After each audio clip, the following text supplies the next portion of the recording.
Ciaccona is Wuthering Waves' cutest character, for sure. And did you know she's also voiced by Rebecca Hansen, who's voiced Alfira from Baldur's Gate 3, another horned bard? I think it's just her brand now. But if you've played the game as a Dark Urge class, well... So, for the sake of redeeming my past mutilations against this bard, I shall devote this video to bringing this bard to life. And yes, even the VA herself personally recognized my integral antics. Recognition! Strolling to Trattoria Margherita, we're met with what can only be described as a festive fanfare, because obviously, our decision to eat pizza is a moment of national importance. Lounging by our table, we find our mini Miss Montelli, Carlotta. And of course she's sipping tea, because in this story, she's spilling the tea too. Rover, fancy running into you here.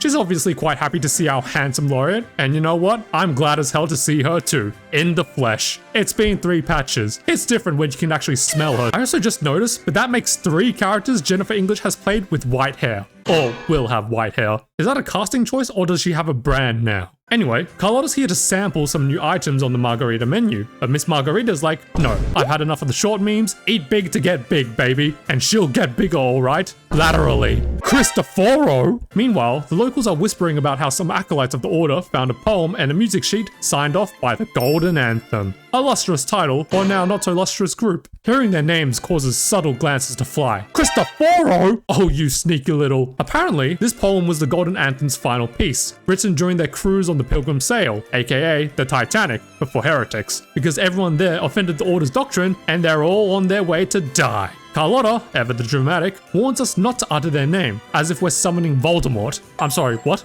They're musicians, not dark wizards needing a nose job. The Golden Anthem were once a renowned trio of poets, until they allegedly threw shade at Imperator, and then Order pulls the plug on their careers and banishes them, as they do with everyone that goes against their doctrine. The Golden Anthem were just Anthem now, just as much of a flop as the game too. Finally, their pilgrim ship caught fire, and that was supposed to be the end of that. But somehow, this final poem survived? Personally, I think that poem was so fire, it literally burned down the ship. But suddenly...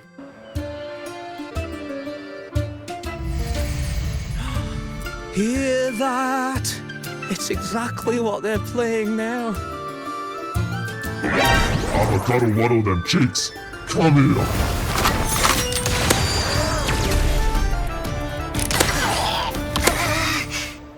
What the fuck just happened? Christophoro Resonance ability reveal? Dude hasn't even spoken a word, and now I'm thinking he's some kind of necromancer.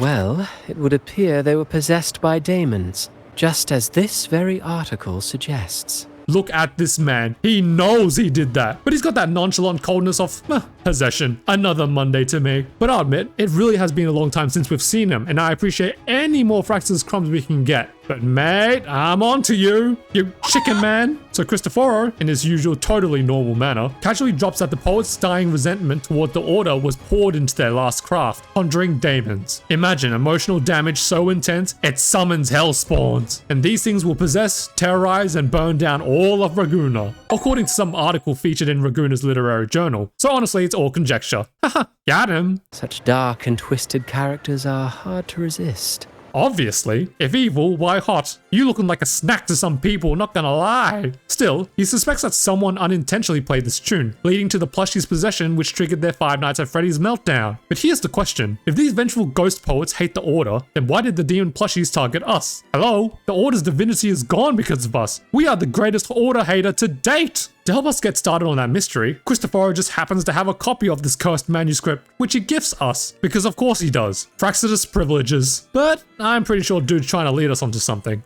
And then he leaves, desiring to finish his play. So it's been 3 patches and you're still not done with it? Carlotta then proceeds to read an excerpt from the manuscript. Like the fire that dragged them to hell, these daemons will spread throughout the land and burn all of Raguna.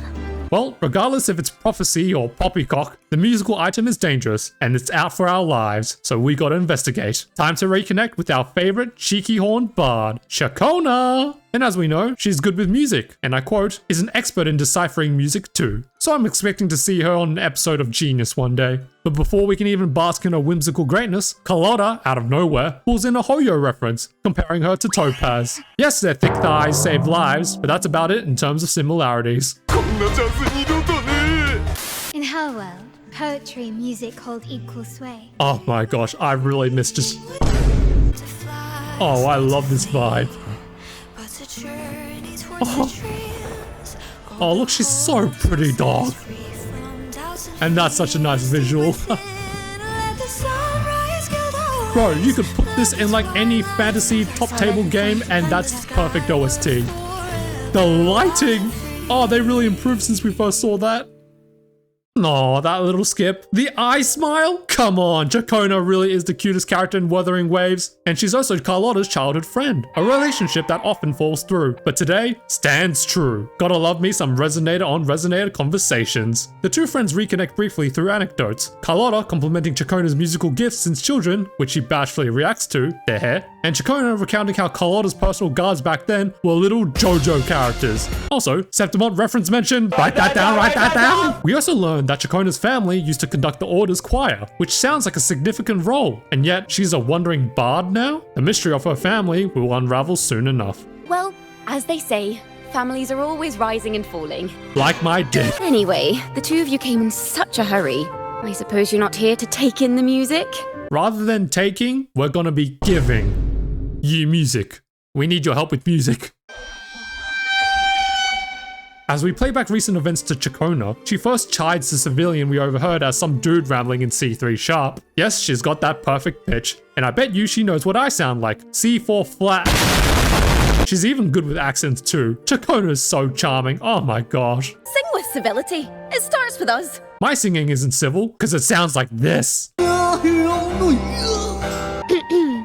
Can we discuss restaurant etiquette later? Want to see my restaurant etiquette?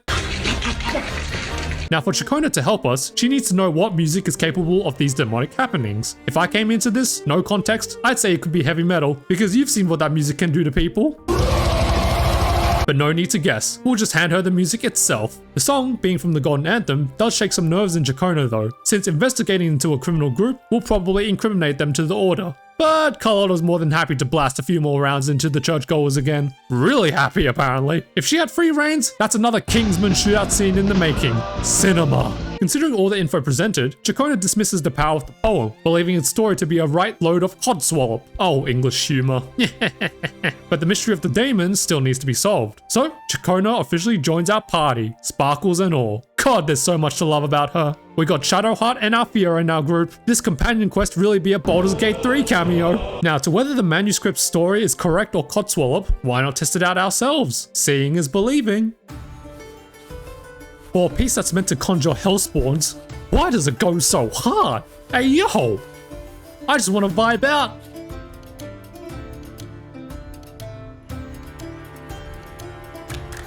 Oh, and I guess these plushies do too. Well, I guess we're entering night 5 in 5 Nights of Renacita.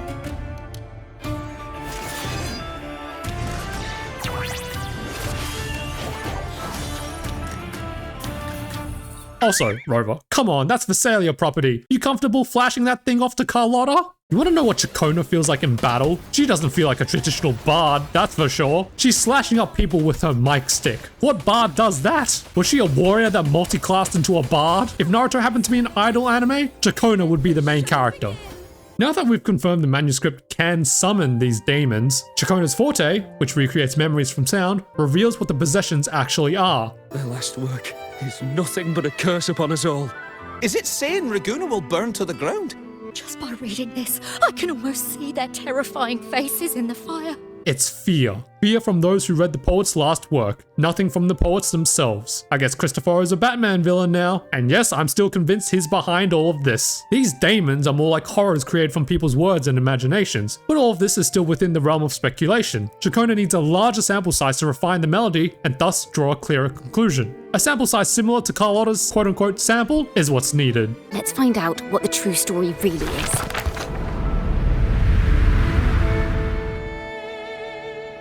Now this is something new to any companion quest I've ever played. Wow. But to summarize, it's basically what Ciaccona can see from the melodies, but in paperback form. It's just a music book with pictures. And it's also here where our protagonist and Ciaccona speculate and draw conclusions on this mystery. For example, the two are confident there's a third-party resonator involved in creating the horrors that attacked us. Furthermore, they suspect this mastermind is probably doing all this to gaslight the masses into a specific agenda around the poet society. And using the poetry art form in such a repulsive way? Hell no. So it's time to head to our first stop to get more melodies. Let's go.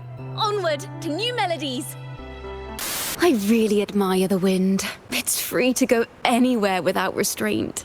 If only it could carry my poems into the hands of everyone across the world. I wish the YouTube algorithm would do the same for me. I know I've already mentioned this, but Ciaccona's VA is Alfira from Baldur's Gate 3, and hearing her sing right now, mate, I just feel like I'm back in the Emerald Grove. And this time we're not going to be tearing her insides apart. Anyhow, some soothing sails later, and we've arrived at the Requiem Paradise, a resting place for the instruments of musicians. I know a lot of instruments which could use this kind of peaceful rest.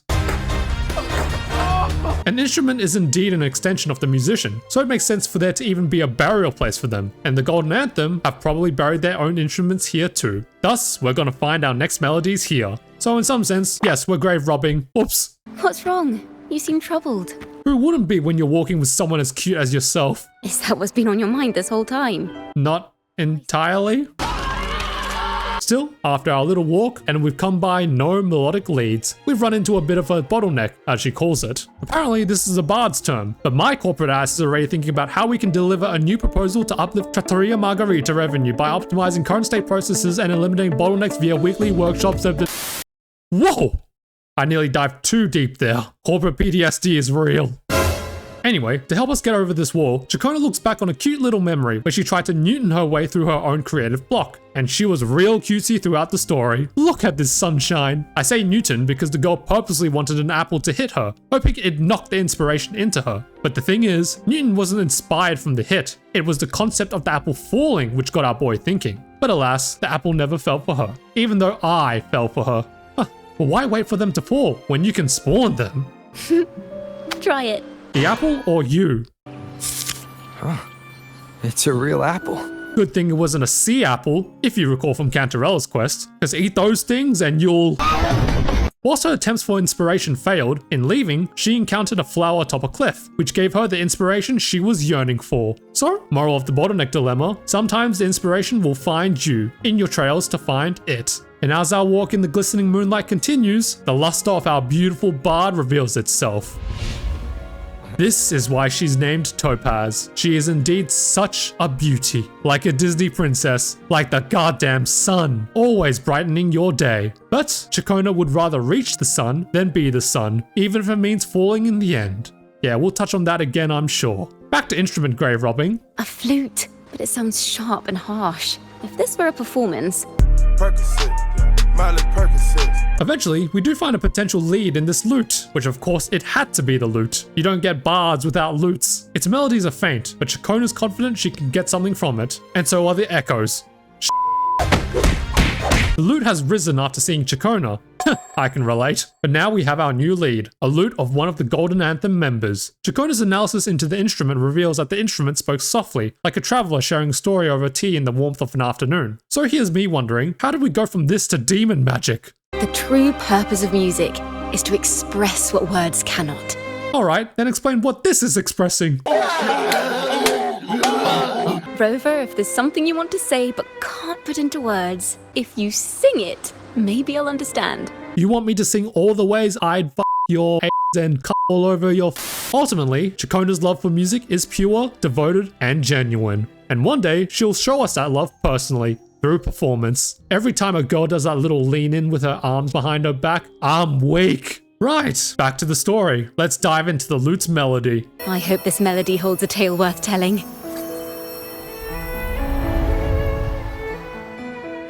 I was expecting that musical UI, but nope, domain expansion. As Ciaccona literally puts it, the melody carries the weight of the Poet Society's interrogation, but she does caution us in our traversal of this dimension because, being a weak melody, we could very easily fall into another melody and thus another dimension. Welcome to the multiverse of melodies, ladies and gents. The interrogator here is questioning Farol, a member of the Golden Anthem, who is charged with professing scandalous info about how the Sentinel's true form is a steed of the skies. If he reveals the source of his info and repents, he will be forgiven, for Imperator only answers to repentance, not silence. So what does Farol do? Okay, no, but Farol basically doesn't budge. Dude is cold, like his cell. Conversing with Farol and the other Golden Anthem members leads us to believe that the Order besmirched the troop because they wanted the people to turn away from them, thus facilitating the cover-up of the Sentinel's true identity, to bury the truth, or in some sense, bury the light. Perhaps this is why the plushies attacked Rover, because the mastermind wants to cover up any sources that could reveal the Sentinel's true form. And along with that fiasco in the article about how that music from the Poet Society is cursed, it really does seem that there is an agenda to push the Raguna people away from the truth of the Sentinel's form. At this point, it's pretty clear the mastermind resonator is in cahoots with the Order. Really, Christophoro? But our time with the Golden Anthem is suddenly cut short, and we're taken to... where in the Maleficent are we? Like, this generally looks like Maleficent's living room, necrotic green and all. I guess we suddenly got swept up into another melody. But hey, baby Ciaccona's here! Baby Ciaccona here seems to be reading some heretical material, as do all curious children their age do. My heretical material back in the day was poor. Nothing else we can do but follow the little lady, I guess. Anyhow, looking out the windows from Ciaccona's POV, we see members of the Poet Society being banished to the Pilgrim's Sail, and in their last hurrah, the poets preach their peace. Be woke, people of Raguna. And just as we're talking with Ciaccona, the little one suddenly refers to herself in third person, revealing Ciaccona's full name. Ciaccona Toccata. Wait, I'm sorry, is this a case of the real Ciaccona passing away or something? Making the Ciaccona we know being an outsider who took her place? Okay, might be overthinking it there. Rover? Rover, are you alright? This be the second time we're waking up to Ciaccona. Not a complaint, by the way. Now, we could choose to hide the details of what we encountered in that melodic dimension, but come on, would you really feign ignorance to this whimsical cinnamon roll? I sure as hell won't, so we blabbed about everything we saw. But still, any details about her family, Ciaccona reiterates, should stay in the past where it belongs. Just call me Ciaccona. We don't need to overcomplicate things. First name basis it is. Thanks to the insights of the lute's melody, Ciaccona passes her inspiration check, and we're on to a new lead. Considering the Golden Anthem were interrogated on Order premises, then we're likely to find another melody at the Cathedral of Mercury, though I'm more of a Jupiter kind of guy myself, for reasons I will not disclose. Have you found her yet? A girlfriend? No. Couldn't have said it better myself. Greetings, brother and sister. Aw, the innocent light in their eyes. Can't wait for adulthood to snuff that right out. The younglings here are part of the Order's choir, which as you recall, Ciaccona's family used to conduct. But at the moment, they're facing a little dilemma, in a very literal sense, because we're missing a little child here, their lead chorister, Riza. Although, they were all playing hide and seek, so it really boils down to being a skill issue on the kids' part. Speaking of skill issues, the kids speculate that maybe Riza ran out on them because their singing sucked. They also point out how she hasn't been smiling much since their rehearsal started. Can you tell your big sister here what hymn you're rehearsing? Fuck, that's got me weak. When she goes all big sister mode for the kids, we love a comforting role model on this channel. Anyway, the hymn that the kids are gonna sing honors the brave knights and the Sentinel's guidance, and it was all written by criminals, according to Riza. Yet the content of it is still in support of the Order? Perhaps this piece was before the Golden Anthem were radicalized. Look, if I don't hear anything about my boy Cadanto, then this hymn in itself is criminal. Anyhow, let's go find Riza. Really? She went that way. What's funny is that she's literally just down the pavement stretch. These whippersnappers are trash at hide and seek. We find Riza humming to herself with the kitty. Ciaccona, our beautiful big sister, then decides to take the initiative. Such a beautiful voice, isn't it? There's just something about a beautiful older sister archetype that children can find comfort in. Man, children too. You're the laureate. And you are? My name is Ciaccona. A friend of mine. But now... But on a real, Ciaccona assures Riza we're just here to help finish their hide and seek game. And with a dazzling smile like hers, mate, she could tell me to join a pyramid scheme and I'd die on those beliefs. Riza in response apologizes and solemnly makes her way back to the choir, which Ciaccona immediately picks up on and pursues with the empathetic energy of the comforting big sister. You know, our laureate here definitely knows how to sing hymns. The iconic Ciaccona flash step. she is so cute. But putting our boy on the spot like that, he is stressed. Albeit being the lead chorister, Risa reveals that she has personal conflicts with singing a hymn written by the criminals, so the kids are not to blame. Hell, they sing wonderfully. But due to her unwillingness to sing, Risa believes that she cannot keep up with them, which makes sense. Hard to express passion over something you're not passionate about. This strange dynamic of the Order wanting the choir to sing a song written by those they deemed as heretical, thinking about it cuts into her singing abilities. So Ciaccona advises that Risa instead focus on her feelings rather than what is. So what Ciaccona is basically saying is that you should get your feeling and then you put it up your ass. Because right now it's the knowledge that the song was written by criminals which is throwing a spanner in Risa's vocals. But if Risa instead focuses on her feelings of wanting to provide a great performance, then she'll perform fine. Look how soft and comforting Ciaccona is with children. Let me put that ring on. And now we listen. And even Ciaccona joins in, continuing the family business for just these moments. It's all so beautiful. And oh so purposeful, because this is where we're getting our next melodic lead. Because remember, this hymn was also written by the Golden Anthem, and we need all the hymns we can get. The melody uncovers more details into the hymn. It's actually a song celebrating the knights who felled many a tacit discord at Whisperwind Haven. But that's all BS. Arrogant hypocrites, every last one of you!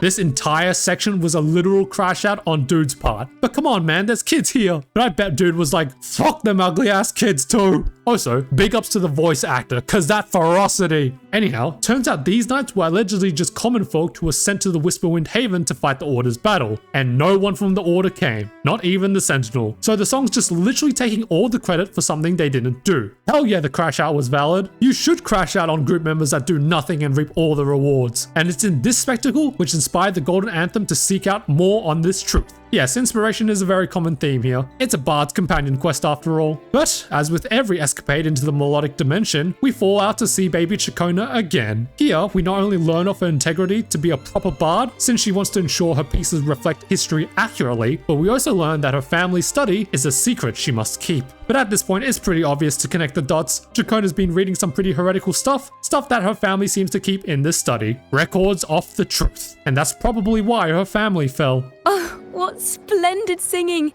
Even the laureate was enraptured. This is the rover iconography. But I gotta say, the animation team really outdid themselves with animating the children. All NPC types getting the love. But next time, I want to see some oldies wobbling from onset Alzheimer's or something. Anyway, transparency is sexy, so once again, I confess to Ciaccona about everything I saw in the melody. Everything. From the melody, Rover details how after the choir crash out, the Golden Anthem traveled to Whisperwind Haven to truly confirm the legitimacy of the guy's words, which probably served as the turning point for their troop. And from Ciaccona's melody, well... Next time we venture into the realm of melodies, perhaps we should tie our hands together to stop you from getting lost. Okay. But what Ciaccona doesn't know was that this was all going according to my plan. My plan to hold hands with her. In any case, off to Whisperwind Haven for the next clue. Let's go. Whisperwind Haven is a whole ass terrain, and we're trying to find a specific sound. Needle in a haystack level difficulty we have here. Thankfully, however, after going furry for the Ghostbusters gig, we uncover a note that helps to guide us in the right direction to find the poet's melody, which leads us to a beautiful mountainside view. Oh, the view just now as we soared in the sky was just breathtaking. Even more breathtaking when I'm viewing it with you, baby. Every lead so far has been unraveled with inspiration, and this area's inspiration... Wind is the finest recorder of melodies. Even Rover's like, alright, relax girl, it's just oxygen. But on a serious note, we're about to witness Ciaccona cook up another banger on the spot. And it works, because her forte has conjured a memory from this newly created melody. A memory of Farol seeking a lithograph which details the Sentinel's true form. This, by the way, was a piece of information provided by a third party. Oh yeah, the plot thickens. That sounds like Christophoro's been around here, leading people on as he does. I know what you are! Still, Farol seems to have newfound conviction. It's like he's been completely radicalized already. So I feel like Christophoro did more than just lead him on, in that twisted way he probably does. Anyway, let's find that lithograph. Is this form of the Sentinel the same as the one you saw at Avonolium? You clipped girls' wings! But yeah, close enough. At the end of the day, it's safe to say that the poets were indeed, quote-unquote, criminals, but it's because they were wanting to reveal the truth. Nothing nefarious like burning down Raguena, but we're still missing who the mastermind is, and how these daemons even came to be, because these poets weren't writing anything harmful, they were just trying to preach truth that the Order wanted to cover up. So we gotta have our face-off with this resonator and his lies. Although doing so, and we're gonna drag the public into this too, because the truth which counters the lie is the same truth which the Order will banish you for knowing. A truth that Ciaccona hesitates to expose right now. But our boy Rover believes in the strength of the people, seeing this as an opportunity to plant a seed of doubt into their hearts and let the people's speculation and deliberation make it grow. Just like our boy Farol, the crash out in the choir planted the seed of doubt, which in turn grew as he investigated into the matter more. So let's do this. At a pizza shop? Well, hello. If it isn't Rover and Ciaccona. Gosh, I love her accent. I miss Lumi. You know, Miss Margarita could totally be a silly little 4-star resonator. A weapon and design are already complete. Just make her playable. Anyhow, yes, our pizza shop owner and Ciaccona share a bit of history. Being business partners, Ciaccona gets paid to play, and Miss Margarita gets more customers gathered in business. But today's a little different, for our local pizza stop's about to become the prelude for the Ragunese's biggest law drop. Society is about to change at a Pizza Hut. Even Miss Margarita here is invested. But to be fair, when your 9 to 5 is all about pizza dough, anything is interesting. So with the stage set, it's time. The pair relay everything we've learned, defending the Poet Society's name whilst planting the seeds of doubt into the Order's holier-than-thou actions. However, Ciaccona suddenly stops in her words. But what's funny is that right now is not the real exposed video. It's the tweet before the meet kind of thing. All we're doing is just advertising the exposing event, which makes sense. I'm sure historians would scratch their heads if they learned that the radicalization of Raguena originated at a pizza joint. So come, people of Raguena, tomorrow to the Odyssey Opera House. This is very confusing. Must be that laureate clout, because the populace starts swarming Rover completely, setting Ciaccona aside as if she's just some subsidiary mouthpiece. And with our bard isolated, Christophoro, like a hungry vulture, comes swooping in, ready to start something, cause look at him. Hello, Master Manipulator. He's already clapping for a job well done on the plane he's about to crash. It's also just occurred to me that the two creative nerds are finally meeting. And of course they both have a greenish-reddish motive, but in opposite proportions. Our red contrarian here already calls our whole revelation a story, and nudges at Ciaccona of the harsh punishments that could come from such accusations. But don't worry, we have insurance, called the Montellis. And Ciaccona's quick to fire back, questioning Christophoro's potential nobility as being why he seems to side with the Order. But Christophoro reiterates that he's just a traveling playwright. Yeah, this is the guy that met Farol, for sure. Still, Alfrax's poet isn't done yet, or he activates his trap card, Symbolism, i.e., he basically recites a past poem of his, detailing the tragedy of the young birds whose freedom costed their lives. To fly was to die. A tragedy indeed. But to Ciaccona, that's the way to go. Remember back on our date by the moonlight seaside, how she mentioned that she'd rather fly towards the sun even if it meant falling? Well, Christophoro makes her question that resolve. It's fine if you'd like to fly and fail, but what about those she's with? Is it right to condemn them to such a fate if they were fine in their cages? It's an epic contest of interpretations here, and they decide to let marketing ads run in the background. Miss Poet, I look forward to tomorrow's arrival. Much like how we tried to sow the seeds of doubt in the people, Christophoro has successfully sowed the seeds of doubt into Ciaccona. Touché. Oh, hey Carlotta. Like everyone present, I too eagerly anticipate tomorrow's arrival. Man, the juxtaposition in tonal difference between her and Christophoro's? Whoa! From Carlotta's side, she's quite confident this entire Daemon thing has been a sham since the beginning, played out by the Order to bend public favor towards them even more. She's also pretty confident in the author of the Daemon article and the third-party resonator being one and the same person, as well as them being allied with the Order. Look, at this point, Christophoro, you are the story's big baddie for sure. But I think it'd be good if Ciaccona heard about all of this too, if we can even find her. Our dear Ciaccona strolls alone. Looks like Christophoro's psychological attack was effective, probably because he has a point, and this point reaches deep into her buried past. But Christophoro ain't done yet, because now I'm starting to think that this is his resonance ability at play. He must be what schizos hear whenever they say they have a voice in their heads. But hey, at least it's a hot voice. Even by not being there, Christophoro taunts continue to haunt Ciaccona, going to the extent of digging up her past. A past that's lethally connected to the consequences of knowing the truth, something we've predicted way back. A thunderous transition to the past. Oh yeah, the storm's approached, and it's messing with Ciaccona's mental right now. Before us is the night of the Golden Anthem's banishment, but this time we're not peering from a window. You know the dangers of pilgrimage.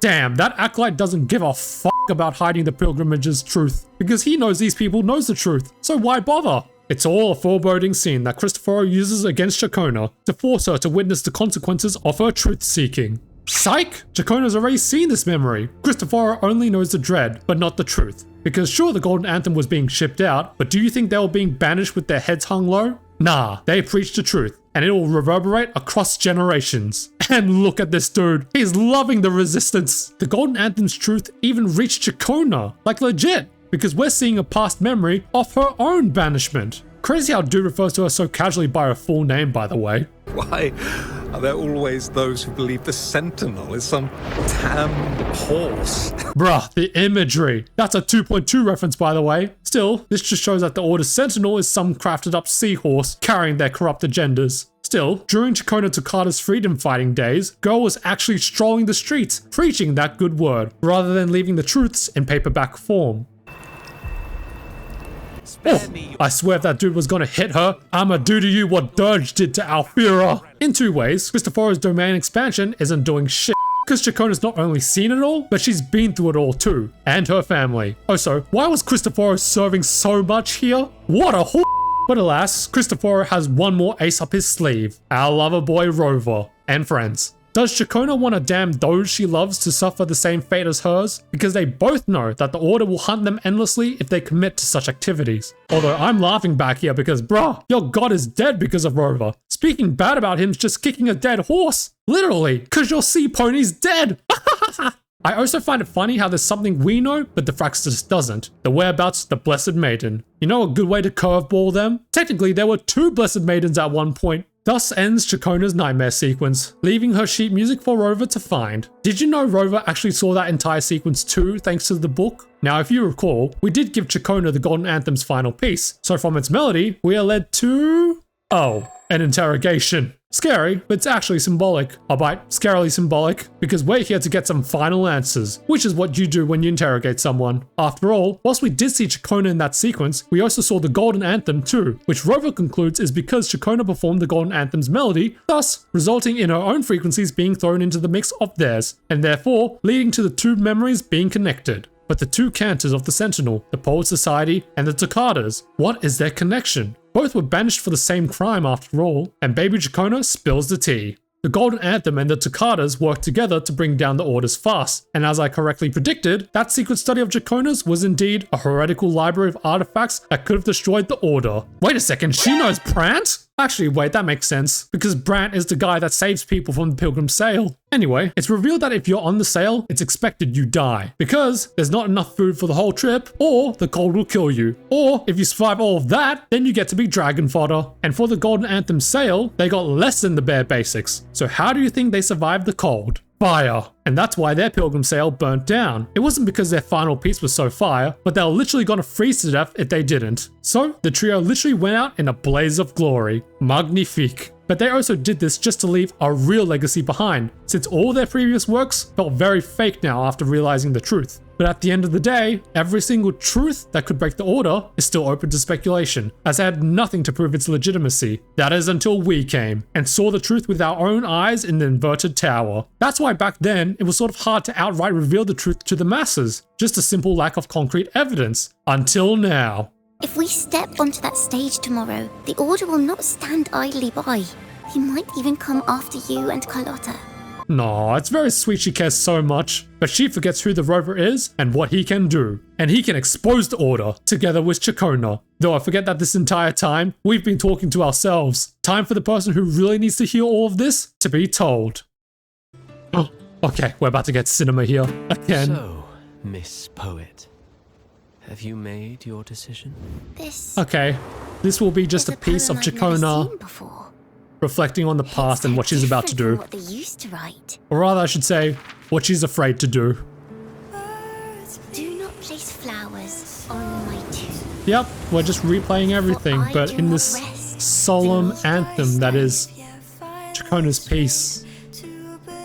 Ah, oh, she's so happy, so seeing her look like that, it breaks my heart, bruh. But I also really like how they're capturing the little Ciaccona's bright innocence. Because she's just, you know, tallying away at all these pieces. and she's guiding our big Ciaccona back into the happiness. Oh, look at that scene. And whose true form I behold. Oh, Ciaccona. Oh no. I know what you're thinking. You're worried I might end up on the same path you did. Yeah, Rover, give her those comforting words. Sit by her side too, in the sunlight. Cheer up, baby. Oh, the beat drop. Ah, this is really nice. Follow your heart. I'll be with you. Till the end. She's not alone anymore. Fucking love that. I assume we had a deep one-on-one after that cutscene because it's nightfall now. But hey, her spirits are lifted and that's all that matters. Because the pain of seeing one of the happiest go-lucky people cry... Anyway, let's blow some Rugnezi minds. It's a bright new day in Renacita. The sun's out, the people are about, and now it's time to instigate the Order's fallout. Ciaccona is our main spokesperson, whilst Rover is on guard duty. But honestly, that's cool, because it's Ciaccona's companion quest after all. Our beautiful bard must be the center of the spotlight. Rover's just making sure she stays there. Ciaccona preaches the good word, the hearts of the people are stirred, and the wrath of the Order is incurred. Ciaccona Toccata, in the name of Imperator and Primus Fenrico, you are hereby under arrest. I guess we got that 6-star wanted level in GTA now. Well, whatever. Ciaccona's accomplished what she set out to do. Sowed the seeds of doubt into the people. Now it's Rover's turn for some action. Damnation. She's not working alone. She may have been a lonely, wandering musician, but today she's a genuine bard who seeks to play for the brighter future of her friends and Raguna. I have faith. The music of the golden anthem will one day echo across Raguna's skies again. We've always heard it in dialogue, but I think this is the first time we've actually seen a pair on a wing ray. And how the two run through the fields. Gosh, it's so couple core. Phew. A masked hero suddenly appeared, rescuing the bard right when she was about to be apprehended by the Order. Yep, call him Kamen Rider Rover. And like with most heroic stories, the hero gets the girl in the end. You know what this means for you, right? That we're married. Gosh, they look so cute here. Even with a mask on, people will still recognize the laureate. Legit, like whenever we've worn that mask, ever, I'm just like, bruh, everyone in Renacita knows that mask. You'd have a better chance of hiding yourself without it. Still, regardless of the mask or not, it's safe to say Ciaccona and I are partners in crime now. Look, I just read the partners bit and everything else is a blur, cause that's all I need. Now this is what a real poet, no, wait, a real knight is supposed to be. Kawaii! The animated cutscene we see here doesn't really present anything new. But it is nice to see everything we've learned so far in animated form. Ah, man, I'm gonna miss being able to see Ciaccona in the story, but I don't think we're completely done with her yet. For starters, she does warn us about Christophoro, which to Rover is actually a first, because from Rover's perspective, he's always seemed whimsical, but mysterious. Ciaccona's experience with him, on the other hand, was like an evil mastermind. She also suspects he might be the resonator that's working with the Order, so Rover's gonna be a lot more sussed out on their next interaction. Finally, we learn that, well, Ciaccona's leaving, which makes sense. She's a literal fugitive here in Renacita, so we could very well meet her in Septimont, assuming her infamy hasn't reached there yet, although she's called a wandering bard for a reason, so we could meet up with her anywhere, honestly. Thank you, Rover. And just like that, Ciaccona's story comes to a close. Although, there's one more thing we're still missing answers to. Who was the mastermind behind the daemons? My Lord Primus, it seems your plan has not gone quite as you'd hoped. Time for a lore drop on the enemy's side. Christophoro reveals that Fenrico sought to use the Poet Society as a means to erupt prejudice in Raguna, which will be enhanced with the assistance of Christophoro's daemons. Yes, this was him. We've known that since the start, but now it's confirmed. If people become fearful of the Poet's legacy, then ain't no way will they even want to investigate what they wrote, allowing the Order to maintain their secrets. Fenrico makes it clear that morality means little to him, only the order and chaos of Raguna, which implies he has had an active hand in either. He'll utilize chaos to maintain order, and order to drive out chaos. Christophoro's gonna bust, because he does love a character archetype come to life. But as Christophoro points out, especially for someone with so much power, why does Fenrico seem so restless? Maybe it's the Rover? Perhaps it's Ciaccona? Or is it something else you seek? Are Fenrico's machinations simply a means to an end that we don't know about? Maybe. We've only seen this guy twice in the game, so the mystery around him is still very open. Fenrico also deduces that Christophoro was the one who tipped off the lithograph to the Golden Anthem, and that he was a notable presence at Whisperwind Haven during this time. What is Dude up to? Another mystery that hopefully we'll see the answers for. But from what I can speculate, Christophoro, much like Fenrico, has little care for good and evil. He just wants interesting stories, namely stories which depict human struggle, and whichever side leads to the creation of such stories, he'll cater for. Armed with a wooden spear and a broken helmet, the knight charged at the windmill. His squire, ever loyal, trailed close behind as if becoming one with the knight. Together they charged again and again, true knights in spirit, ignoring the countless wounds they bore. Truly astonishing. Even if you took such a script, what could you possibly accomplish? Hecate. And I guess we're going to be seeing Frolova in Septimont. And hopefully, I'll see you guys there too. I would love to hear your thoughts in the comments, like and subscribe for more, and I'll see you around next time.